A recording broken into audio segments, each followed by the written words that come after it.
All right, folks, thanks for being here. We're going to open up our questioning with third row left, Andy Anders, 11 Warriors.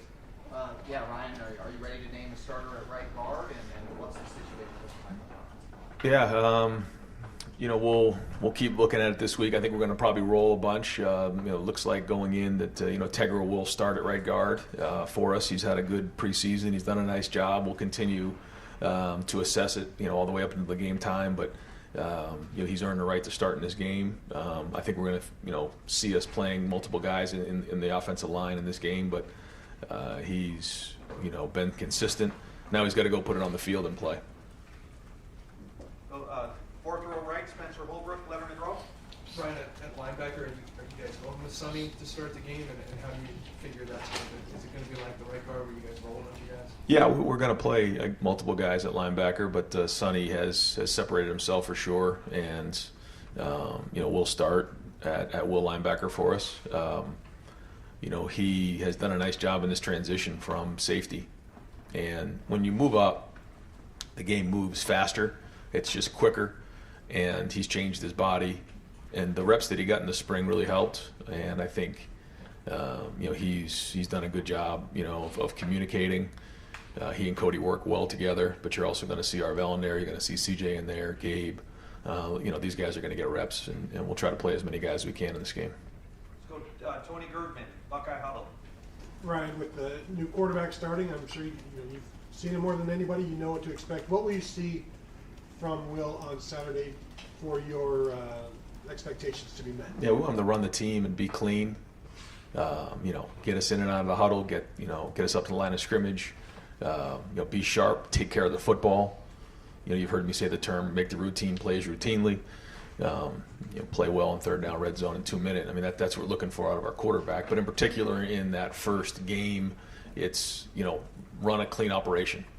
That's ball security, that's cadence, that's communication, the new headset and how we're doing that. And, we are going to be huddling some and those type of things. Not all the time, but that's a little bit different. And, how are we converting on third downs and, all those things, sideline adjustments.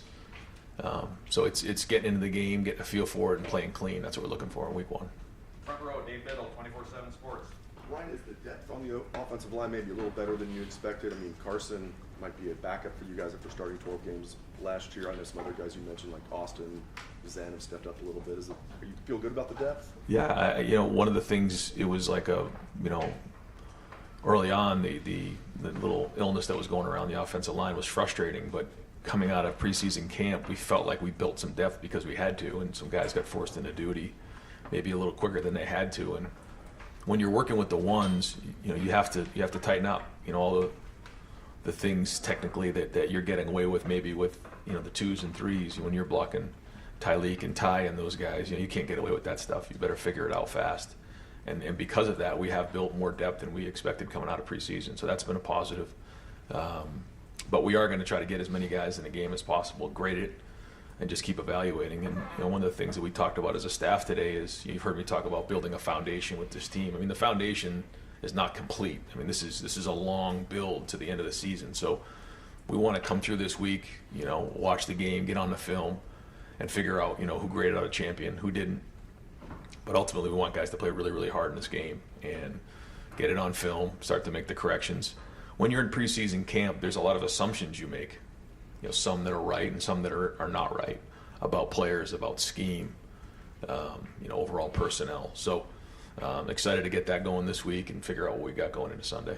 Real quick, Tegra's a pretty soft-spoken guy. How did he take the news that he's going to start on Saturday? He's just going day to day right now and working. I think that's what's been good about the offensive line is, guys have been, working at it every day, and we've moved some guys around in there. Even as of this past week, we've shuffled it up a little bit just to kind of see guys move in different areas. We know we have to build depth going throughout the season, so I think it's going to pay off for us. But he's been workmanlike. It wasn't like he's knocking at anybody's door and saying, what is my situation this week. He knows that if he continues to play the way he is, he's going to be a starter for us and be a huge contributor. But it's consistent and consistency that we're looking for out of him. But he's been one of the guys that we've been able to count on in this camp, and that matters. When you get 20 some odd practices under your belt and you get the 15 in the spring, those reps add up, and he's been in there now for a while. When you think about the last couple of years, we really kind of got him with the twos even as a young player, and I think all of that is starting to pay off now for him. Stephen Means, Cleveland.com. You've had a starting running back, but you've never really had guys who are co-starters for starters. Just for the sake of asking, who's going to take the first snap at running back on Saturday? Yeah, I don't think Locke's decided that yet, but they're both rolling in practice. It's we're going to get our money's worth this week with the heat, and so we're going to be rolling these guys pretty good, and James is going to get in there as well. So, we haven't really talked about that right now. Those guys are rolling, and they're both going to get a bunch of reps on Saturday. And you mentioned James there. Has he made you guys feel comfortable about where the depth is in terms of who might be the third guy up at running back with the way he's playing? Yeah, I would say James right now is the third running back. He's made some really good strides. Now he's got to go put it on the field and play games, and that's different than just doing it in practice. There's still some things that he knows he's got to improve on in different areas. But in a part of that now is getting in the routine of playing a game and being consistent over time. And when you're a freshman, sometimes that can be a challenge. Making sure you're getting your rest, making sure you're taking care of your body, and bringing consistency every week. So that'll be the challenge for him. But he's going to play in a bunch of snaps like a bunch of these guys. Yeah. Far left, Joe Nugent, WCMH. With the iPads now on the sideline this year, what type of impact do you think that'll have? Well, it's the same for both sides. But I think the communication in game will be very, very important in identifying what's gone on in the last series. We did that in the stadium the last two Saturdays. We were able to go through and see what it would look like at halftime, what it would look like during the game, up in the booth, on the sideline. And you have an ability to tag certain plays on your side of the ball so that you can all get to it at the same time. Identify what those things are, and then make corrections or identify what scheme things are going on. So I think you're going to see a little bit more in-game adjustments than maybe previously. But other than that, football's still football. That's not changing. Fourth row right, Jeff Gilbert, Press Pros. Coach, in regards to Will and his mental approach, he's in a position of a team of expectations, goals higher than he's probably ever been around. How's he handled that since you named him the starter? How do you expect him to carry that onto the field? Yeah, I expect him to be the same way he's been since he arrived here. We went through the recruiting process there, and he knew what he was getting himself into here at Ohio State. And not to speak for him, but I think there was only maybe a couple places he would have considered other than going to the NFL, and this was it for him. He wanted to be here, and I think a big part of that is he knew what came with it. And he's really embraced that role. He's been in here getting extra film work in this week already. He's put a lot of work in this preseason. So, we ask our quarterbacks to do a lot here, and he's embraced that part of it. So he's got a good look in his eye this week, and I think he wants to get on the field and get started. Third row right, Dylan Davis, Delaware Gazette. Staying with the quarterbacks here, is Devin still firmly in transition back to quarterback right now? He is, yeah. Going into the week, how do you want to kind of split those reps there? How quickly do you want to get on the field? Yeah. Are you playing for that, or just kind of feeling out the game? Yeah, we've talked about that, Chip and I, about, as the season goes on, where do we want to insert him into games? We'll kind of see how the week plays out, but I probably don't see us doing that in terms of the third series or the first play of the second quarter in this game in particular, but it's something that we're considering. Deep center field, Jeremy Birmingham, podcast. Ryan, I know as a coach you're not going to assume anything, but if other than winning and getting out of this weekend healthy, what makes this season opener a success to you as a coach and this coaching staff when you have put all this work in the offseason? Yeah, it's not easy, but it's simple. You want as many guys to grade out a champion as possible, 80% or more, and you've heard me talk about that before, but sometimes the best answers are the simple ones. Guys, you grade it out, either you did your job or you didn't, 80% or higher, and then that we are the hardest playing team in the country. I mean, that's really, I know nothing's going to be perfect. It's a start, but if our identity is going to be the hardest playing team in the country and we're going to be giving unbelievable effort, we have to put that on film. We've got to grade out over 80%. We've got to play really, really hard, and that's what I mentioned to the staff today, and that's what we're going to talk about here in the team meeting at 2:30, and that's what we're going to really be echoing out through all the week, and then hold them accountable on Saturday, and then come in Sunday, identify what went well, what didn't go well, and continue to bang that drum, also knowing that we're going to have to enhance our scheme as the season goes on. Have you let everyone know that 130 years ago Akron won 12-6? I have not. Far right, Adam King, WBNS. Well, kind of going off of that, since 2019 this is your first time opening against a non-Power 5 team. You don't have to go on the road against a Big Ten team. You're not playing top 5 Notre Dame. How is that different for you guys to be able to step on the field on Saturday? Not taking anything away from Akron, but knowing, it's not as much of a challenge. Yeah, for us, it's always been about us. You hear me say that a lot, but you have to really focus on the process of it and what are we doing, and our opponent shouldn't matter. If it does, then we're setting ourselves up for failure. So what is the standard? Again, grade over 80% and be the hardest playing team in the country, and that shouldn't matter who you're playing, because they all matter, they all count, and we're trying to create a standard for ourselves, and whatever team we play, and then we go from there. So like I tell the guys every day in practice, you're not allowed to have a bad day around here. It's just not allowed. So we have to understand that every time we only get 12 opportunities.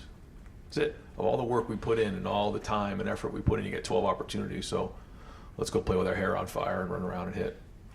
Dave Holmes, WSYX. Ryan, we saw the guys wear the Jesus One T-shirts when they moved in. This weekend they had a baptism event. I'm curious, I haven't seen your team this vocal, at least when it comes to faith. What have you seen from them over the weekend, and is that something you feel in the locker room? Well, I think this team is close. I think when you look at what they've done together as a group, they rub off on each other, and that part of it, that's their own business that they handle. But I think when you start to see and hear some of the messages that some of our team is giving, not only out in the community but to our own team on campus, those type of things, you just recognize what unbelievable guys we have in our locker room, the type of people that we have, and certainly the academic, what we've done, being over a 3.2 for the last 2 semesters. And again, you're seeing things like this and some of the community outreach. I mean, they care about not only their teammates, but they care about the community. They care about Buckeye Nation. They care about the fans, and these are great people. And a lot of these guys decided to come back, or decided to come here, and could have gone a lot of other places, some to the NFL, to some to other schools, but they came here for a reason, and it was to make an impact. And the number one way they want to have an impact is win championships. But there's a lot of other ways to make impacts as well, and then they want to continue to do that. So when it's all said and done, there's trophies in the lobby, there's rings to be worn, but there's also people that have been impacted, and there's stories to be told. And the guy to me that comes to mind with that is Archie Griffin. And now the statue is going to be in his name here this weekend. But of all the things he's done in terms of winning the 2 Heismans and all the great history he's had here on the field, to me it's the impact he's made off the field. And I can't tell you how many people have shared stories with me about being a young kid who looked up to him, and Archie took time. or he went to an event and spoke to folks, and he took time. And because of that, he's a legacy. What he did on the field is unbelievable, but to me, he's even more special for what he's done off the field. And I think, our guys have embraced that in the locker room. Andy Backstrom, on 3. Ryan, what will it look like for special teams in game? I know you've talked about the strategy with using assistants. Is it going to be different for in game since the coaching change with that role? Are you going to allow, will Rob Keys and Gunn, will they be involved this year? Very much so, yeah. So Rob is going to be sort of the ringleader of it all, and I'm right there with him for everything. And we're going to utilize everybody we possibly can. Matt Guerreri is running the punt team. James Laurinaitis is doing the kickoff. Brian Hartline and Keenan Bailey are doing both the return units, kickoff return and punt return. But we got everybody involved. Tim Wallen's been a big part of this. Each of the coaches have been very much involved with the special teams here in the preseason. So Rob is the point person. He's the one who's going to help game plan and organize, meet with the individual group. We met this morning with the entire staff who was involved with special teams. Went through the game plan in all 4 phases. But then when we get on the field, I'll be involved in terms of the substitutions, making the calls with Rob, but then getting feedback from each individual coach. Cameron T. Robinson, The Athletic. Ryan, I know you said you guys had to figure out which running back takes the first snap, but when you have 2 guys like this, is it more so seeing which guys in terms of figuring out carries? Is it more so figuring out which guys are the best and kind of going with the flow, or you feel like you have a minimum snap count that each of these guys need to hit? I know you're not going to tell us what that is, but yeah. The idea of that. I mean, I think you have an idea of how many carries you'd like to see for each guy, but you don't know how it's going to shake, and Locke's going to get a feel for that, and he'll be responsible for handling the substitution pattern there. These things seem to have a way of working themselves out. It seems to be a topic of conversation sometimes, this time of year, how's it all going to go? I think we get a feel for it, and assess it after the first game. This will be the first time for Quinn Shawn that we've been in a game with him, and it'll be interesting to see, as we go, how he goes as the game goes, and the type of back that he is as the game wears on. But I'm excited to see these guys run. Far left, Whitney Harding, WCMH. Ryan, this weekend was an exciting week 0. I don't know if you got a chance to watch any of the games, but with Florida State losing, is that just another reminder that number next to your name really doesn't mean a whole lot? And have you had any conversations with your guys as a reminder about that? No, not in particular about that, but I think that's why you hear coaches say, when they talk about rankings, the first thing they talk about is what matters is the ranking at the end of the season, and it's coach speak, but that's a great example. I didn't get a chance to see any of the game, but I think the first thing that's noteworthy is because of the way college football is now with some of the roster turnover, you may not know exactly what you're getting with each team early in the season, and I think that's significant because, when you look at the roster of some of the teams early on, you're like, okay, where were they last year? Well, this guy came in from here, he came from there. Some guys got older, some guy maybe didn't play because he was injured, he comes back in, but that roster looks a lot different than maybe it did the year before. So I think that's something that's noteworthy, but as we know, you got to bring it every week, and it has, what your ranking is has, no indication of where you're going down the road. What matters is what you put on the field and what you earn. And real quick, you mentioned the heat. How do you get your guys ready for what's going to be a warm game this week without kind of wearing them out at practice? Not your first time dealing with it, but it's a question. Yeah, it's hot all across the country. You know what I mean? We're in the north, so it's just something you got to learn to deal with, and you got to hydrate really, really well and recover at night and get your rest. But you got to make sure you're hydrating throughout the week. If you think you're just going to hydrate the night before the game, it's too late by then, and then guys start cramping. So we got to make sure that we're all over that and mix all over that, and we hydrate test everybody every day. So we'll do that and just make sure we're on it. But like I said, it's hot. Other places other than Columbus, Ohio, so we'll handle it. Right next door, Jared Smalley, WCMH. Hi, Ryan. On the subject of roster management, big picture question here. You now have a general manager, and now that you're into the football season, you're relying on him to do things that are new in that role. Some of the programs like yourself in Alabama have these positions now. Can you walk us through Mark's contribution, how it's evolved in that title, and what that allows you to do in your role coaching the football team through the season? Because there's so many tasks involved. Roster management, understanding how NIL is functioning and who's getting what. How does he help you? How does he help? Boy, that's a long answer. Because first off, Mark is he's been unbelievable to me personally. He's been unbelievable loyal to me and loyal to the program. He is somebody who works really, really hard at his job, and I think he's the best in the business at what he does. And his job has completely changed, even in the last 6 years. He's an excellent evaluator.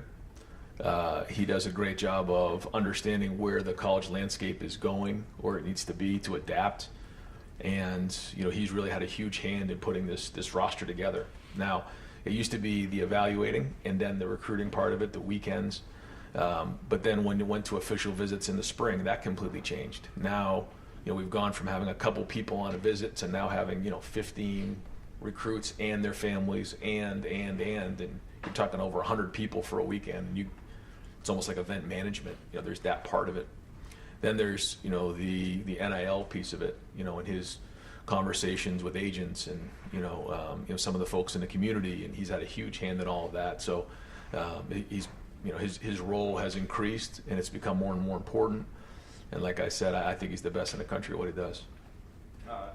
Steve Hellwagen, 24/7 Sports. Yeah, Coach, can you give us a breakdown of like Chip Kelly, up or down, like how that's all going to look, where the coaches will be stationed? Yeah. His plan is to be up in the box, and I think for him, being able to get organized up there, he's got the tablet up there, he's got his call sheet up there. He can really, be clean after every series. I think that's one of the things too that he and I were even talking about, is that when you're on the sideline and you're the head coach, you have your call sheet, but it's hard to get your next series ready when you're doing all these other things. When you're up there, you get a desk, you can sit down, you can get your thoughts organized for the next series. You can go through everything, you can communicate well, and so that's going to be his plan. Tim Drebno will be up in the box with him, Billy Fessler, and Tony Johnson on offense. Wide receiver, we've asked about a lot of positions, who's starting. You were taking the tact of slow rolling the talk about Jeremiah Smith, but where do things stand there at that position with maybe the top three that are going to be out there to start? Yeah, they're and Brandon Ennis is right there. Bryson Rogers, Kojo Antwi, Jaden Ballard. I mean, you'll see all these guys play. I'm excited to see them play. They put in a good preseason and need a couple more days of prep into this first week, but they're excited to get out there just like everybody else. You think Jeremiah will be out there at the beginning? Yes. Folks, we've got to keep it at one question, and we're not going to get everyone in. Pat Murphy, 24/7 Sports.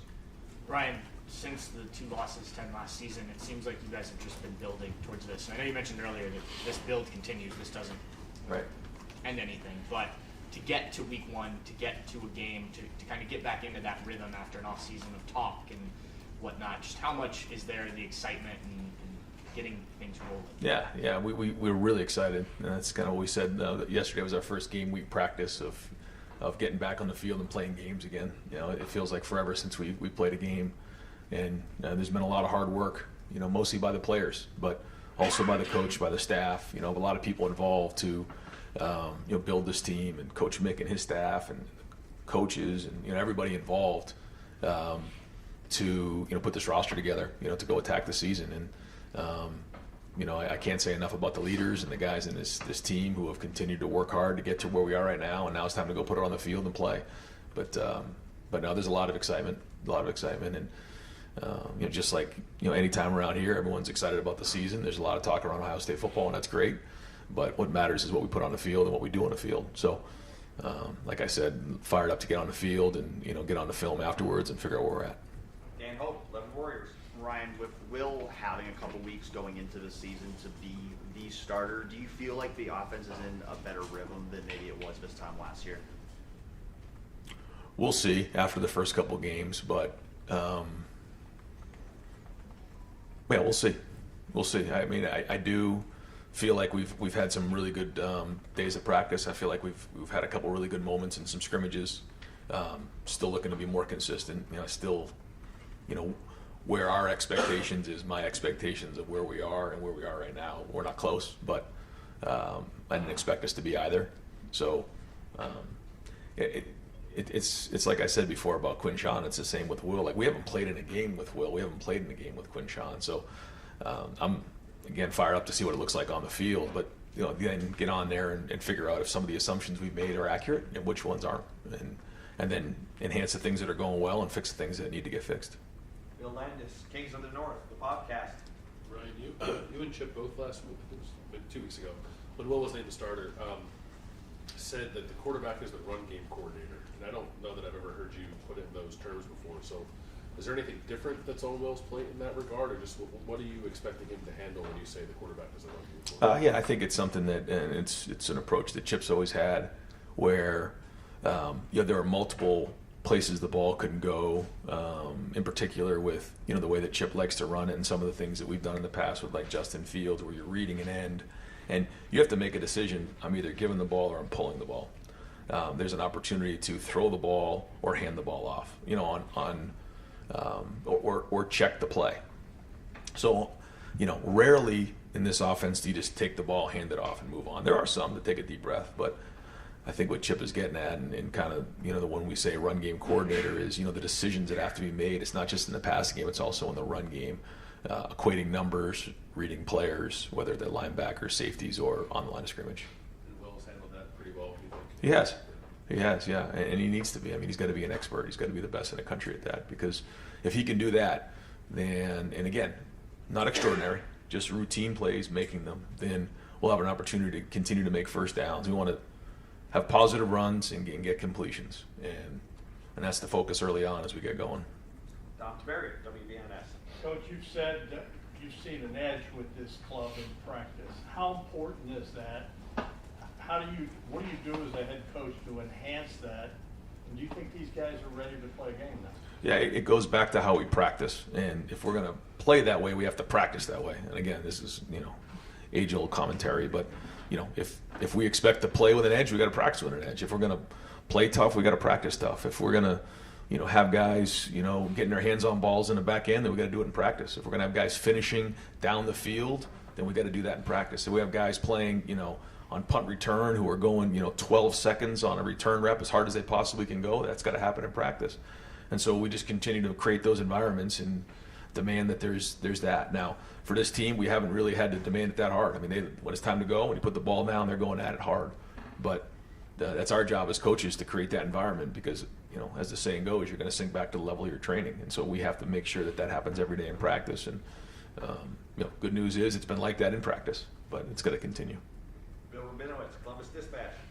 With most of the other quarterbacks, I guess Justin, with the exception, you had years to build a relationship with them. You haven't with Will. What have you done to kind of hasten that process? And I know he wanted you to coach him hard, and if you could give details of how you've done that, great. But how have you kind of hastened that relationship with him, and how is it right now? Yeah, I was able to spend a little extra time with him, during the spring, and and I'm right there next to the quarterbacks, and he definitely doesn't have to worry about me coaching him hard. I can tell you that. But I think he knows. I think there's a level of trust there. He knows, what's come before, and we talked about that during the recruiting process. That all right, here's what needs to happen in order for you to get to where you are. And again, I just see the way he's been in the hallways this week. He's been around it. He's studying it. He wants it. So this is just the beginning, but he wants to be a great player, and he knows that if he buys into this offense, he buys into this team, he buys into our culture, that he's going to do that. We've seen that all and more so far. So again, it seems like we're never going to get to this first game and get on the field, but it's time to get on the field and go play football. Austin Ward, podcast. Ryan, you've talked often about the potential length of the season and needing to build depth. You've been asked about a couple specific positions, but I know they're all different. Generally, do you think that your philosophy to younger guys or building depth, whether that's by design or different game situations, do you think that's going to be different? Do you expect it to be different? What is the planning to build that early in the year? Yeah, I think that it needs to be a little bit different. I think there's some things we've done in the past that have been really good, and some other things that we probably need to do a little better.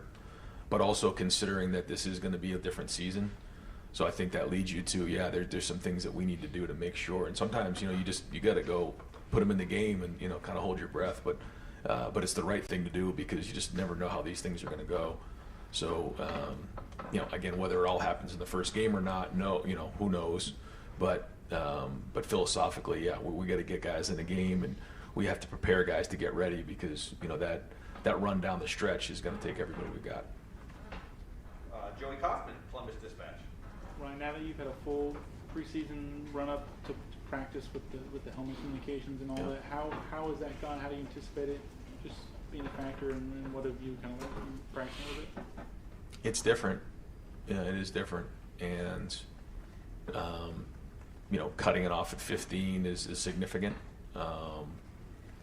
Making sure that we have a plan for if it goes out, which can happen at times. When we were in the NFL, I remember that would happen sometimes. You've probably seen it in some of the games where it goes out for 30 seconds, and that can get you out of whack fast. So just those type of communications.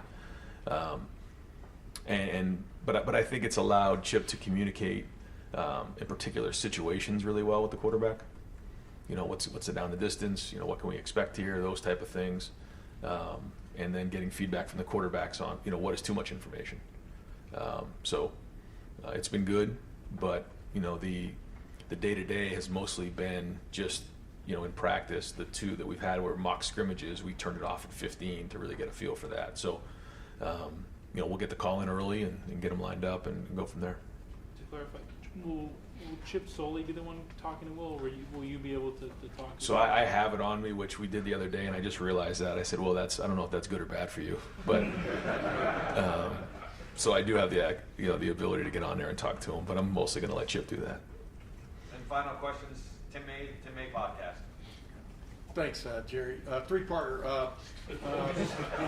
Number one, will you watch the Connor Stallions piece tonight on Netflix? Number two, what is your favorite moniker going into this year? Is it Hair on Fire, or is it Leave No Doubt, which you said in Indianapolis, which was kind of stirring, to a certain extent? Mm-hmm. And then number three, what do you want most? Now, I'm asking another number three. A lot's being made of the $20 million mark that Ross threw out there and stuff nationally about this roster, but you had a lot of guys come back, et cetera. And just what's your take on that kind of like hanging over this team as it heads into the year? Yeah, so no. What was the second question? What's your favorite moniker? Hair on Fire? Yeah, I like Leave No Doubt. Yeah, Leave No Doubt is something that when you again look back at kind of where we've been and coming up a drive short, a play short, and you can't leave it to one drive. You can't leave it to one play. You just can't. You have to leave no doubt. And that's it. It's like whether it's a prize fighter going down to either knock them out or leave it to the judges. You can't do that. And so that's been something that we've talked a lot about. Mick has hammered it in the off season. We still break down some of our meetings that way. We have to do that. So that's probably the one this year that we've grabbed onto the most.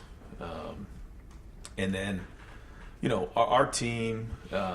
Every year the expectations are high. We've talked about this for years, and there's been a lot of teams, a lot of talent, a lot of great teams here. So that's nothing new. And so our focus, and this team has done an unbelievable job of just putting one day in front of the other and going to work. And that's about to start here. So I think our guys have had a good preseason. I think they're focused. I think they know what's important right now, and that's what we're going to do. We're just going to focus on trying to play the best game we can on Saturday and build from there. And that's all we can do.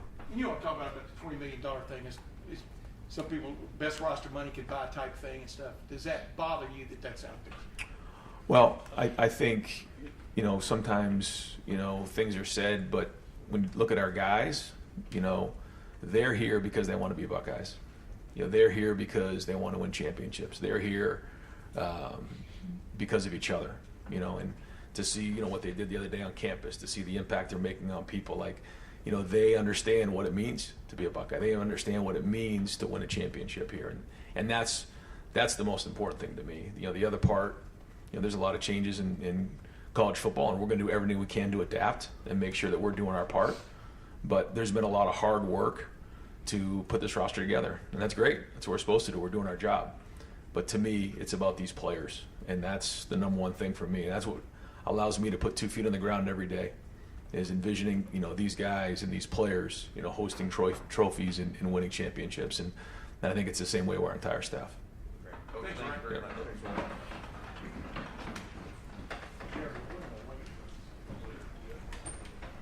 I think so, yeah. Yeah.